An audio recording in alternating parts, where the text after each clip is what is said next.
bisnis di pasar kompetitif ketika belanja modal, akuisisi, pelepasan aset, pinjaman uang, dan sebagainya memerlukan persetujuan terlebih dahulu dari pengadilan. Jadi intinya adalah dia apapun yang berkaitan dengan mengoperasikannya harus melalui persetujuan dari pengadilan. Nah, kerugian terbesar bagi debitur ya pasti ya proses biaya kebangkrutan itu besar. Nah, rencana reorganisasi. Nah, konfirmasi rencana reorganisasi yang adil dan merata untuk semua kepentingan terkait adalah tujuan akhir dari bab 11. Hanya perusahaan debitur yang dapat mengajukan rencana tersebut selama 120 hari pertama setelah pesanan untuk bantuan diberikan. Nah, selanjutnya debitur, wali amanat, komite kreditor, komite pemegang keamanan sekuritas atau pihak lain yang berkepentingan dapat mengajukan rencana. Ini bla bla bla ya. Nah, ini contohnya ya.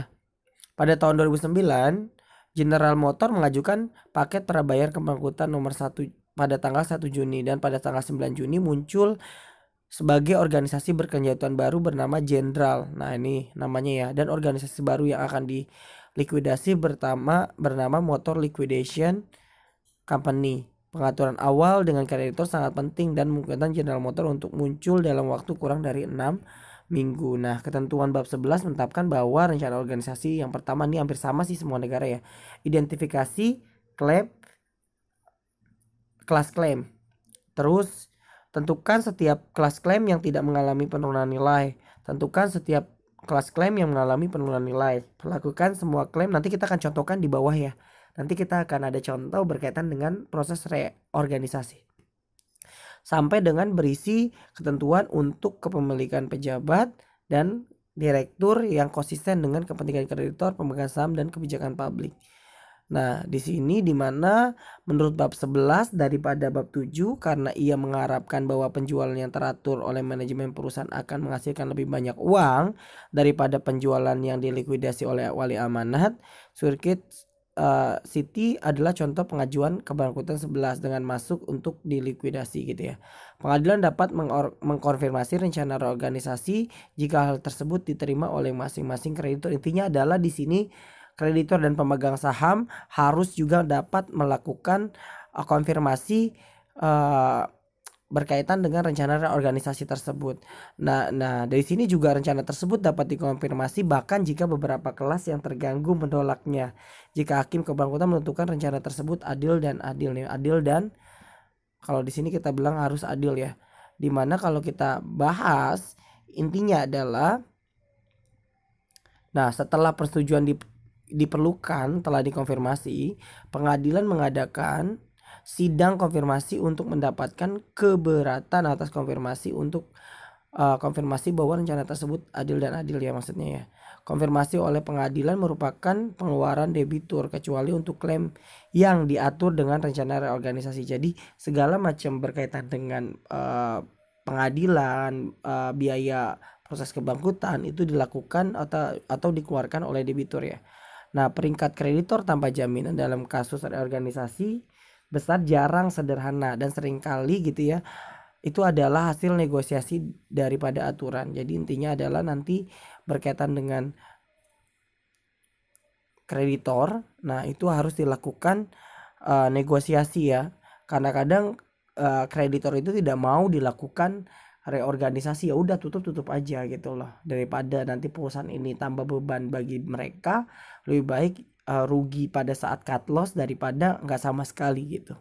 Nah, pelaporan keuangan selama reorganisasi di sini kita bisa lihat ya. Kalau ini kan kita tadi ya di BIMS ini dia mengadopsinya adalah ASSC 852 yang mana nantinya memberikan panduan untuk pelaporan keuangan perusahaan selama bab 11 reorganisasi dan nih maksudnya chapter 11 ya, dan ketika mereka muncul dari bab 11. Nah, contohnya aja ya. Nantinya efek dari proses bab 11 itu di neraca liabilitas tanpa jaminan dan liabilitas yang tidak dijamin. Yang terjadi sebelum perusahaan masuk bab 11, proses hukum adalah kewajiban persiapan yang harus dikompromikan. Nah, ini kita lanjut aja. Nanti kalian bisa baca ya. Ini contohnya ya. Nah,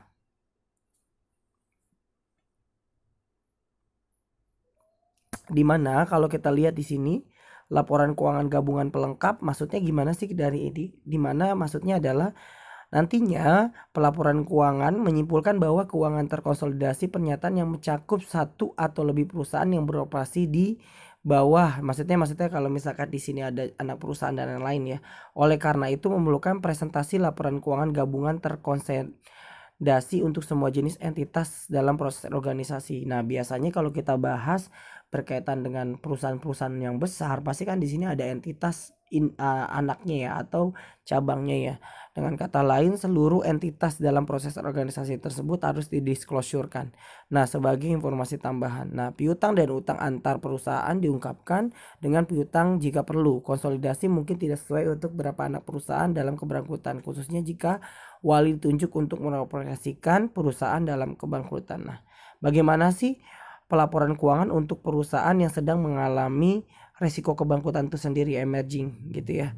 Biasanya reorganisasi perusahaan melibatkan restrukturisasi kewajiban dan akun modal dan revaluasi aset. Nah, itu biasanya ya. Restrukturisasi kewajiban maksudnya adalah misalkan kewajibannya ini bisa diperpanjang atau mungkin dikonversikan menjadi modal dan lain-lain ya. Nah, revaluasi aset berarti penilaian kembali atas nilai aset yang dimiliki oleh perusahaan. Nah, partisipasi pemegang saham dalam perusahaan yang direorganisasi tergantung apakah mereka dianggap memiliki kepentingan yang adil dalam pengadilan kebangkrutan atau tidak gitu ya. Banyaknya perusahaan tidak dapat muncul dari kebangkrutan sebagai perusahaan yang independen dan rencana organisasi mereka termasuk penjualan perusahaan. Nah, untuk membantu pelaksanaan rencana tersebut, di mana korporasi debitur biasanya mengubah piagamnya untuk menyediakan penerbitan surat berharga baru untuk uang tunai dan sebagai imbalan atas klaim kreditor. Jadi dia menerbitkan surat berharga baru seperti misalkan obligasi ya, atau mungkin juga bisa saham. Nah, nilai reorganisasi, untuk menentukan nilai reorganisasi maksudnya adalah berapa sih sebenarnya si fair value atas perusahaan ini semuanya itu berapa gitu maksudnya ya. Nah, menentukan nilai reorganisasi entitas yang muncul dari kebangkrutan adalah bagian rencana yang paling penting dalam reorganisasi gitu ya. Nilai reorganisasi entitas sedang berkembang mendekati nilai wajar tadi ya tanpa mempertimbangkan kewajiban. Secara umum, nilai reorganisasi ditentukan dengan mendiskontokan arus kas masa depan untuk bisnis yang direkonstruksikan. Itu maksudnya mendiskontokan. Mendiskontokan itu maksudnya adalah kalau di tahun depan itu kita tuh berapa sih kita memiliki aset, contohnya kasnya ya, terutama di bidang kas, karena untuk perusahaan-perusahaan yang mengalami kesulitan keuangan ya di indikatornya adalah dengan menggunakan resiko current ratio ya, contohnya ya, atau resiko likuiditas. Nah, reorganisasi perusahaan yang akan diterima setiap kreditor ketika perusahaan muncul dari kebangkrutan. Nah, pelaporan keuangan oleh perusahaan yang rencana organisasinya telah dikonfirmasi oleh pengadilan adalah ditentukan apakah gitu. Entitas yang direorganisasikan pada dasarnya adalah perusahaan baru yang memenuhi syarat untuk memulai pelaporannya. Nah, di sini menyediakan dua kondisi yang harus dipenuhi untuk pelaporan baru dimulai. Yang pertama, nilai reorganisasi aset yang muncul segera sebelum tanggal konfirmasi rencana reorganisasi kurang dari total seluruh kewajiban pasca tambang, maksudnya bukan pasca tambang ya, pasca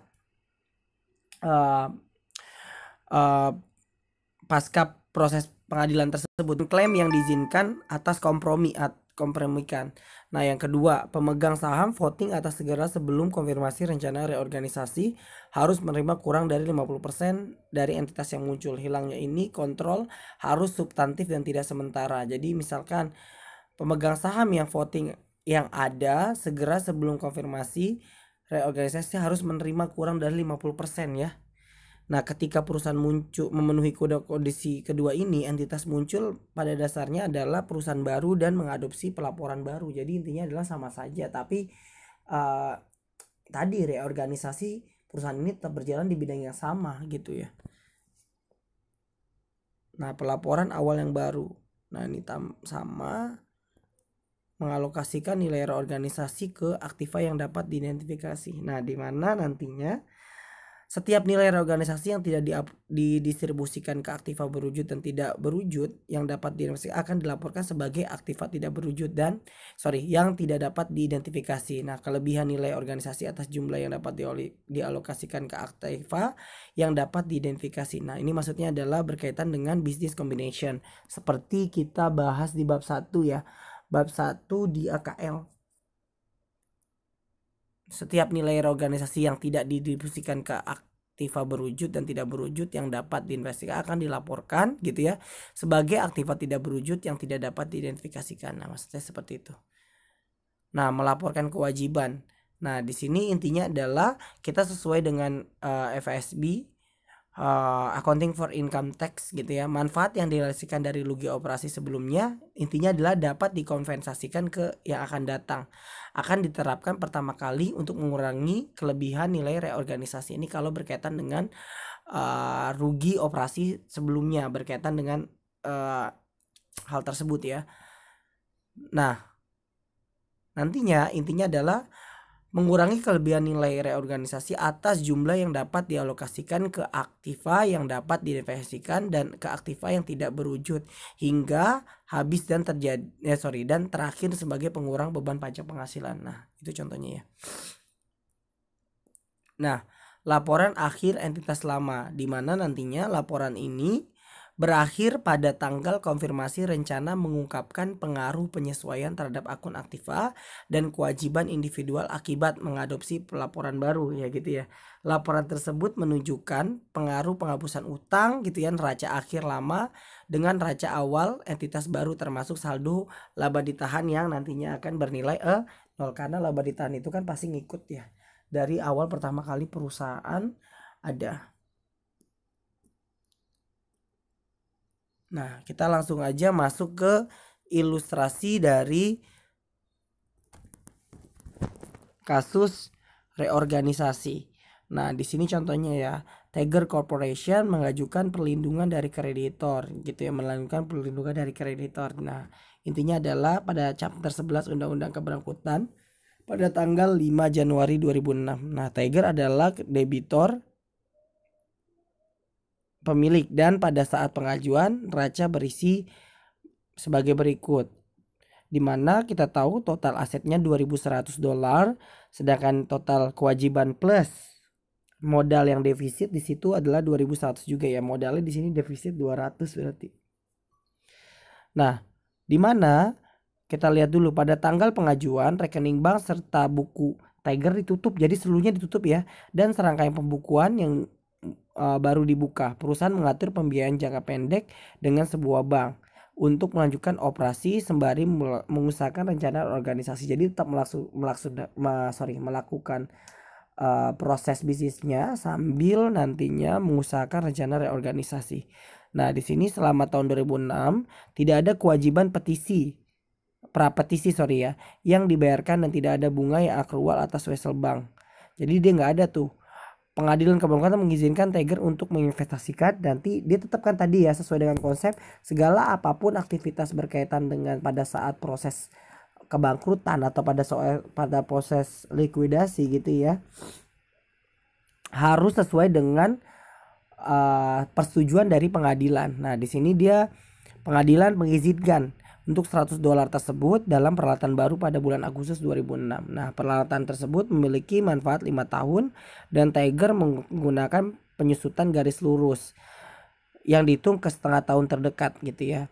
Beban penyusutan bangunan 50.000 per tahun dan tingkat penyusutan peralatan lama 60.000 per tahun dan amortisasi paten masih ada 50.000 per tahun. Nah, dimana nantinya seperti yang tadi saya bilang ya, terkait dengan biaya yang dengan keberangkutan termasuk biaya komite kreditor gitu ya akan dibebankan pada saat terjadi dan dibayar secara tunai oleh si debitor yaitu si Tiger.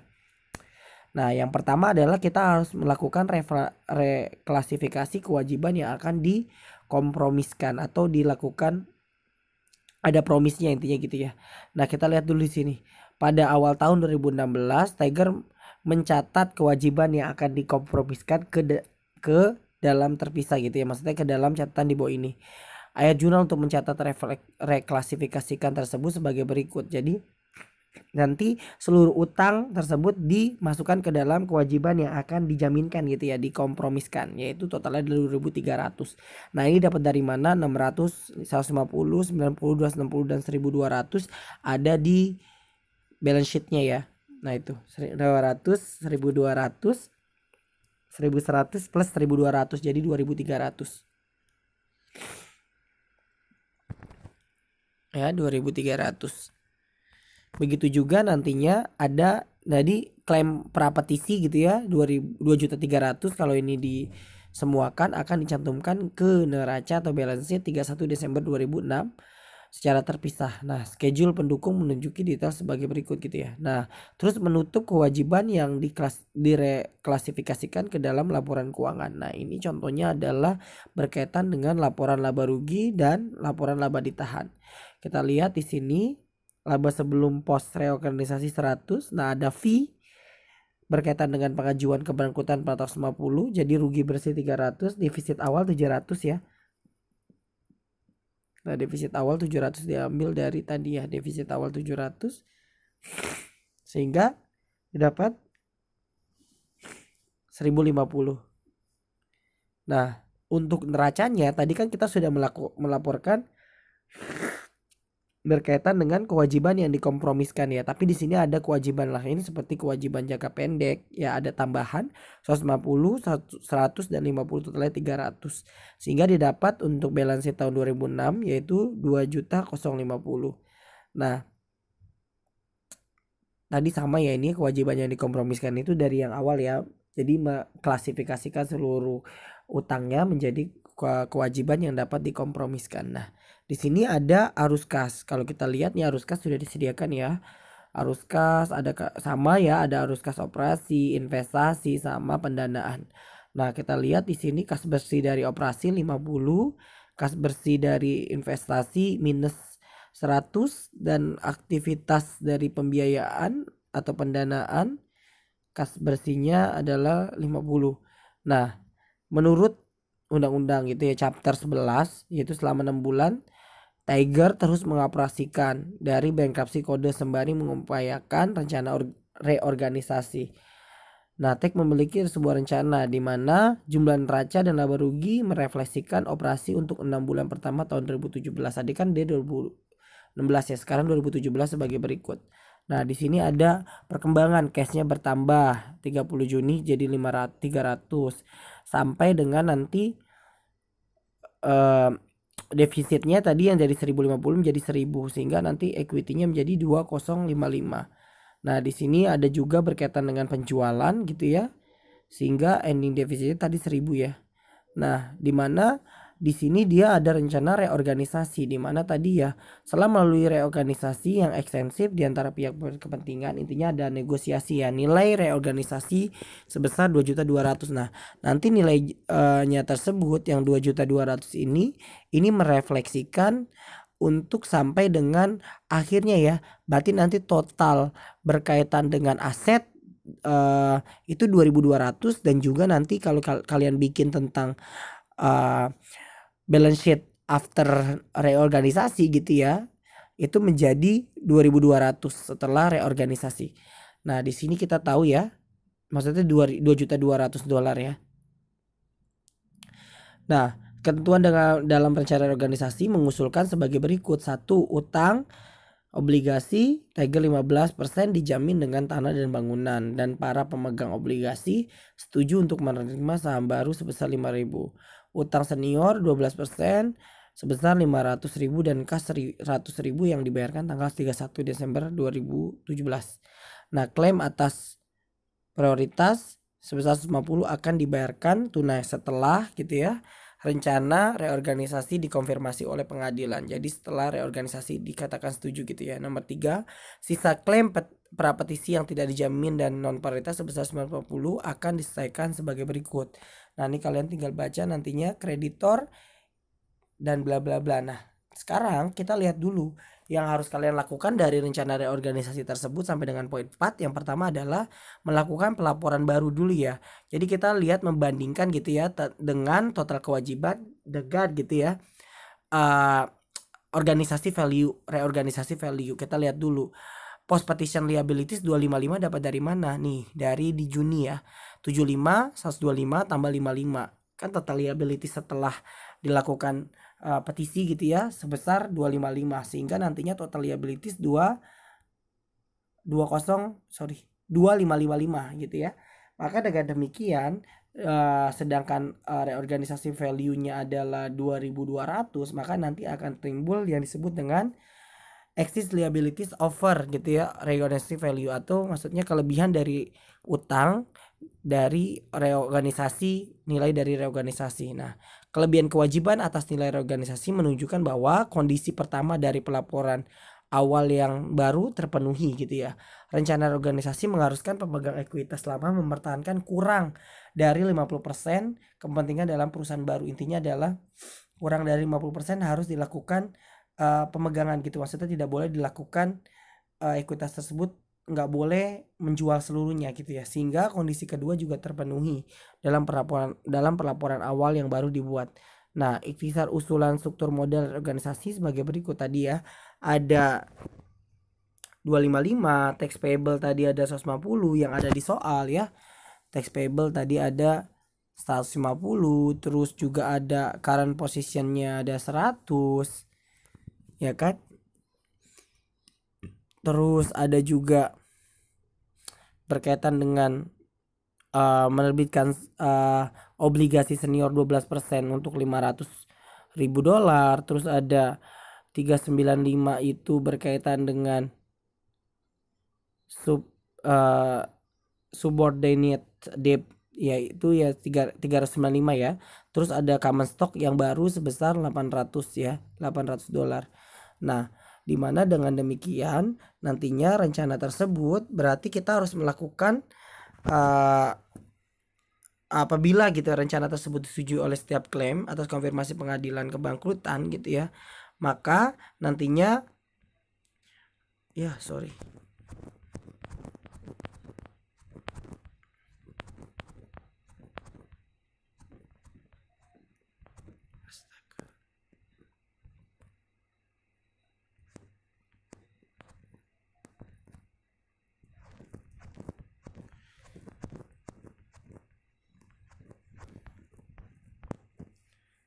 nah ini maksudnya dalam pelaporan awal, maka nantinya kita harus melakukan tadi ya account payable yang awal, yang di awal pertama kali 600, interest payable 90, notes payable to bank 260, dan 15% bond payable pre-petition 1200 digantikan menjadi 12% tadi kita menerbitkan saham 500, 12% current tadi ada 100 itu dari soal.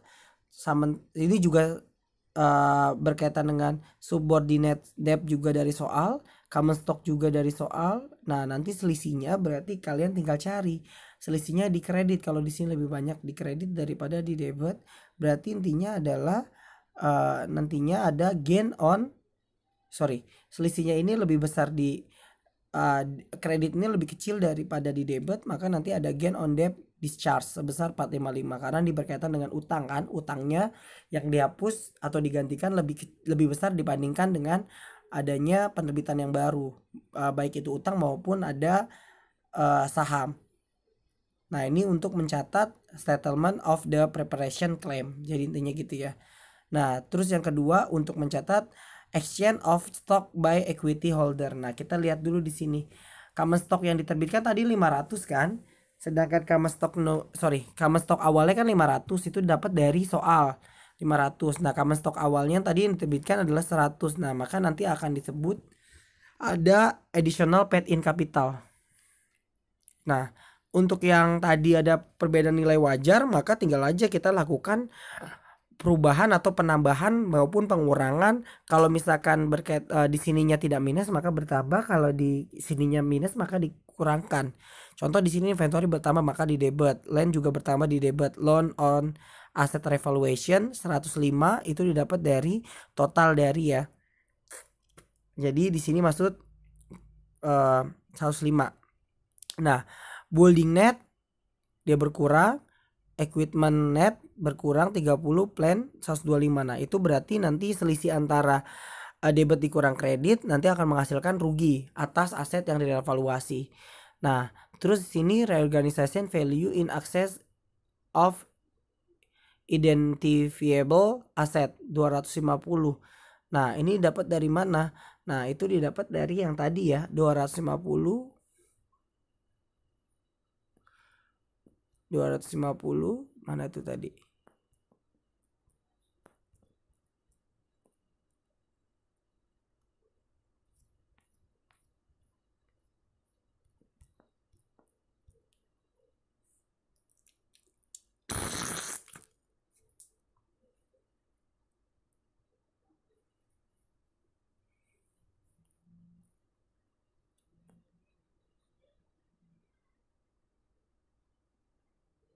Nah, untuk yang selanjutnya berarti di sini kita akan mencatat reorganization value in excess of identifiable asset. Nah, tapi itu dapat dari mana? Itu selisih ya. Kalau kita lihat di sini kita lihat dulu. Yang pertama kan tadi kita ada gain on debt discharge. Jadi kita melakukan yang tadi debit berarti di kredit 455 yang dapat dari atasnya ya. Yang tadi kita jurnal. Nah, 455 ya. Terus didebitkan. Terus additional paid in capital juga didebitkan, ada loss on asset revaluation kita kreditkan, ada defisit 1000 nanti mendapatkan reorganization value in excess of identified asset sebesar 250.